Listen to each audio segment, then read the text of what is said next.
to Magical Mondays and wishing you all another fabulous week. You know, over the weekend, I flew back in from Sydney and madly getting ready for our 21st birthday for my daughter.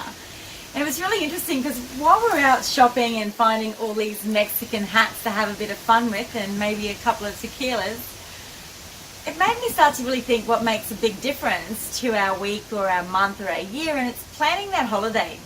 So if you haven't planned a family holiday, do that. It's a great time to plan for these next 6 months coming up. And also, if you are working and you have your own business, or you're working for someone, have a bit of a look at what's happening in your industry overseas, because I truly believe our business and our mindset grows once we start traveling and doing business in different cultures. So my tip this week is book a holiday, book a trip for your business, and have fun. See you soon. Bye.